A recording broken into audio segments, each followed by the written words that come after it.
En fait, moi, je suis professeur des écoles, donc j'appartiens à l'Éducation nationale. Et l'Éducation nationale me met à disposition de l'ITEP, Henri Viette. Bonjour. On ne va pas laisser nos élèves 24 heures sur 24 au sein de l'ITEP. Là, le but, c'est que la classe, elle soit externalisée dans un collège extérieur.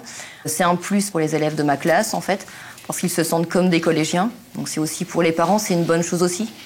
C'est parti, vous n'oubliez pas de sauter des lignes à chaque fois. Dans la forêt, nous avons vu du gibier. Dans la forêt, nous avons vu du gibier. Des bourgeons apparaissent déjà. Des bourgeons, on peut le remplacer par il avec un S. Alors attention à la terminaison du verbe. Donc le premier objectif avec mes élèves, déjà en général, c'est redorer l'image de l'école. Enfin, ils n'aiment pas ça en général. Et puis on les a souvent montrés du doigt comme des enfants terribles. Et puis surtout, retrouver une attitude de collégien. C'est-à-dire ne pas bouger sans arrêt, ne pas couper la parole, ne pas répondre aux professeurs. Il faut aussi redorer leur image, leur estime d'eux-mêmes. Parce qu'en général, ils ont une très faible estime d'eux-mêmes vis-à-vis des échecs qu'ils ont connus auparavant. En fait, quand je suis arrivé ici, je savais pas trop les maths parce que ça m'a jamais trop plu les maths parce que je trouvais ça compliqué. Depuis que je suis ici, que la prof m'a expliqué les maths, et ça va. Vu qu'on n'est pas beaucoup, comme ça, elle peut plus nous aider que dans les autres classes.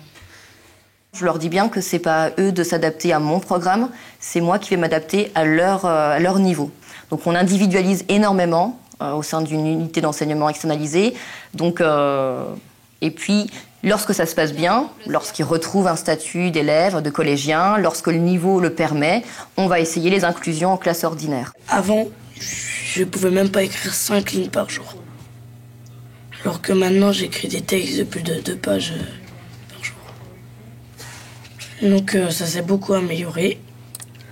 Et vu que j'ai fait beaucoup d'efforts, la prof m'a inclus de plus en plus avec les personnes normales et les vrais profs.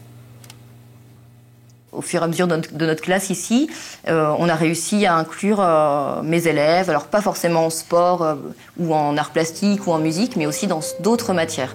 Et les professeurs d'ici disent que c'est un intérêt et humain et pédagogique. Les élèves des classes ordinaires vont s'attacher à mes élèves, vont les aider, il va y avoir un système de tutorat qui va être mis en place, mais c'est un peu la carotte pour eux. Ils veulent absolument aller en inclusion, on ne les met pas à part. Hier, j'ai un élève qui me disait le fait d'être ici, je me sens comme les autres. Voilà. Il ne se sent pas différent, il est comme les autres.